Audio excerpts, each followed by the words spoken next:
Snow fell quietly over the Ardennes. The forest, buried under layers of white silence, seemed almost peaceful. For the German soldiers of the 26th Volksgrenadier Division, it was another morning in hell, cold, hungry, and uncertain. Oberleutnant Hans Kruger stood beside a shattered panzer, rubbing his hands together, trying to feel something other than the bite of frost. He had fought on every front, France, Russia, now Belgium, but never had he seen such strange calm before battle. The Americans had stopped shelling.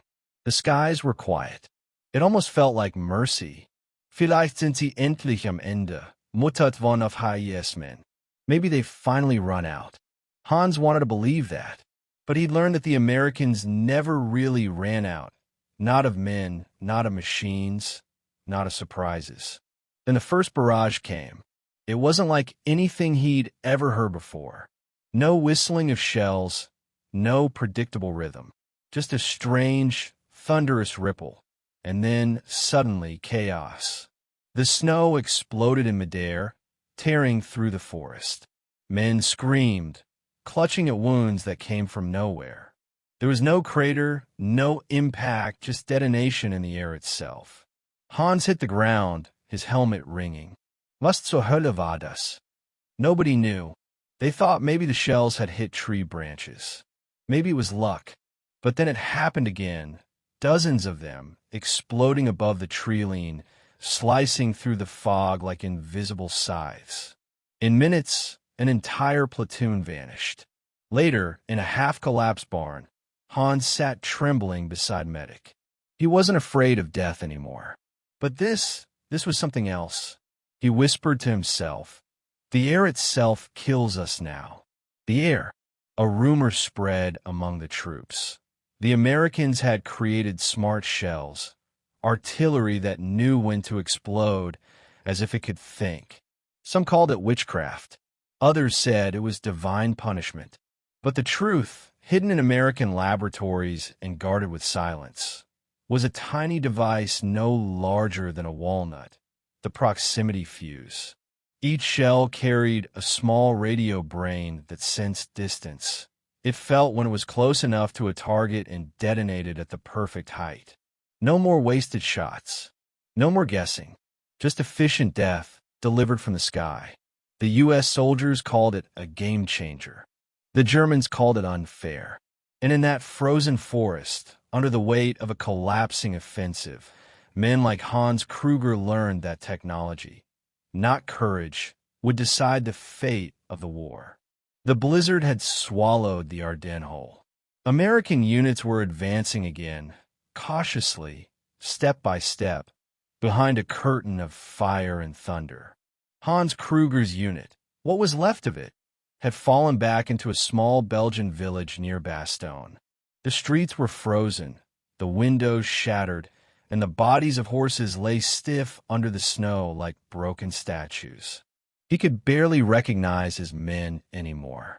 Frostbite, exhaustion, and disbelief had replaced discipline. Every time they heard the whistle of incoming shells, they didn't even duck. They just stared at the sky, waiting to see if it would explode. The proximity fuse had turned the heavens into a predator. When the Americans fired now, the shells burst with surgical precision, 5, maybe 10 meters above the ground, shredding through trees, vehicles, and men alike. No crater to hide in, no warning, no merci.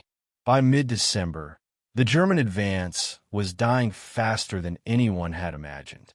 The tanks were stuck, fuel lines frozen, ammunition scarce.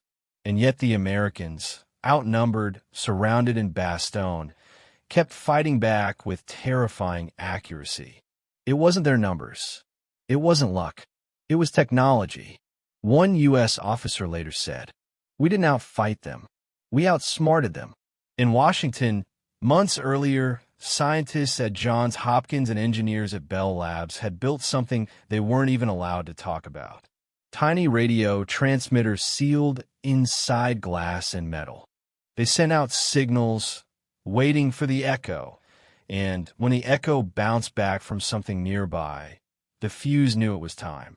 It was like giving every artillery shell a brain.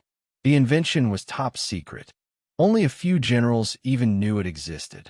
When the first shipments reached Europe, they were guarded like nuclear weapons. Soldiers were told, if one falls into enemy hands, shoot to destroy it, even if it means destroying yourself. That's how powerful it was. Hans never knew the science behind it, but he felt its effect in his bones. During one attack near Hofelize, his company tried to cross an open field. The moment they moved, the sky erupted, hundreds of shells detonating midair, perfectly spaced. In less than 2 minutes, 40 men were gone. No sound of incoming artillery, just instant thunder. Hans crawled behind a burned-out Kubel wagon, his hands over his ears, shaking. He screamed for help, but no one answered. When the barrage stopped, he looked around, snow falling again, soft, beautiful, covering the bodies like a blanket.